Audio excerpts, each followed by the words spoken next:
বিসমিল্লাহ কুরআনুল মাজিদে সূরা নামলে আসছে এবং হযরত নূহ আলাইহিস সালাম বিসমিল্লাহ বলে তার নূহ আলাইহিস সালামের যে বন্যা হয়েছিল, যেখানে কাফিররা ধ্বংস হয়ে গিয়েছিল, সেখানে হযরত নূহ আলাইহিস সালাম এবং আল্লাহর প্রতি যারা ঈমান এনেছিল তাদেরকে নূহ আলাইহিস সালাম বললেন, বিসমিল্লাহি মাজরিহা ওয়া মুরসাহা, তোমরা আল্লাহর নাম নিয়ে এই নৌকায় আরোহণ করো, যিনি এই নৌকার চলার সক্ষমতা দেয়া দানকারী, যিনি এই নৌকাকে স্থিতি দানকারী, সে আল্লাহর নামে তোমরা নৌকায় আরোহণ করো।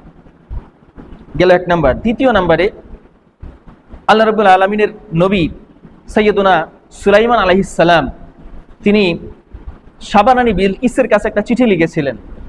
সেই চিঠির শুরুতেও তিনি বিসমিল্লাহ পাঠ করেছিলেন।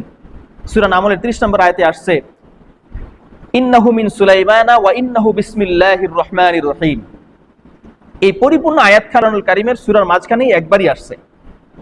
আর প্রত্যেকটা সূরার শুরুতে, সূরা তাওবা ব্যতীত সমস্ত সূরার শুরুতেই এটা আসছে। তবে একটা সূরারই মাঝখানে আসছে, সেটা হলো সূরাতুন নামল 30 নম্বর আয়াতে হযরত সুলাইমান আলাইহিস সালামের মুখে আল্লাহ রাব্বুল আলামিন এই তিলাওয়াতটা এখানে তুলে ধরলেন।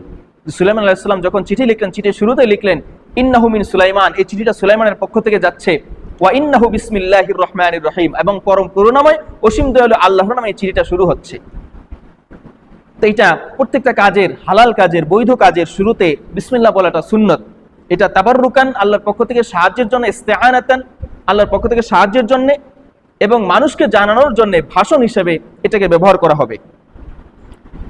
জাহিলি যুগেও এটার ব্যবহার ছিল, তবে জাহিলি যুগে তারা বিভিন্ন দেব দেবী মূর্তি এদের নামে কাজ শুরু করত, তাদের নাম নিয়ে।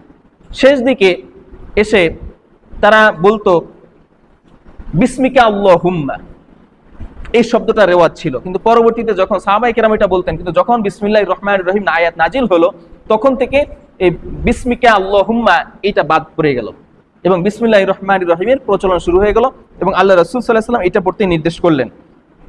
এবং এই গারে হেরায় যখন আল্লাহ রাসূল সাল্লাল্লাহু আলাইহি ওয়াসাল্লাম ধ্যানমগ্ন ছিলেন, প্রথম জিবরাইল আলাইহিস সালাম তার কাছে ওহী নিয়ে আসলেন। সেখানেও জিবরাইল আলাইহিস সালাম এসে প্রথম তাকে বললেন, ইবনে আব্বাস রাদিয়াল্লাহু আনহু বর্ণিত আছে, তাফসীরে তাবারিতে আসছে যে জিবরাইল আলাইহিস সালাম রাসূল আকরাম সাল্লাল্লাহু আলাইহি ওয়াসাল্লামকে বললেন, ইস্তাইজ বিস-সামিউল আলিম মিনাশ শাইতানির রাজিম, হে আল্লাহর রাসূল, আপনি সর্বশ্রোতা সর্বজ্ঞানী আল্লাহর থেকে, আল্লাহর নিকট শয়তান থেকে আশ্রয় প্রার্থনা করেন, অর্থাৎ আউযু পড়েন, তাআউযু করেন। তো তিনি যখন আউযু বিল্লাহি মিনাশ শাইতানির রাজিম পড়লেন, এরপরে জিবরাইল আলাইহিস সালাম তাকে বললেন, ইকরা, আপনি পাঠ করেন বিসমিল্লাহির রহমানির রহিম। বিসমিল্লাহির রহমানির রহিম পড়ার পরে এরপরে আল্লাহ রাসূল সাল্লাল্লাহু আলাইহি ওয়াসাল্লামকে তিনি বলেন ইকরা বিসমি রাব্বিকাল্লাযী খালাক, এবার আপনার রবের নামে পাঠ করুন, যিনি সৃষ্টি করেছেন আপনাকে। এবার প্রত্যেকটা কাজ, কুরআনুল কারীমের আয়াত বলেন, খাওয়া বলেন, প্রত্যেকটা কাজের শুরুতেই বিসমিল্লাহির রহমানির রহিম বলতে হবে। এটা বলা সুন্নত এবং এটা তাবাররুকান, আল্লাহর পক্ষ থেকে সাহায্য এবং সহযোগিতা পাওয়ার জন্য এটা বলতে হবে। এবং আল্লাহর সাহায্য ছাড়া, আল্লাহর সহযোগিতা ছাড়া কোনো কাজই সফল হবে না, সফল হয় না।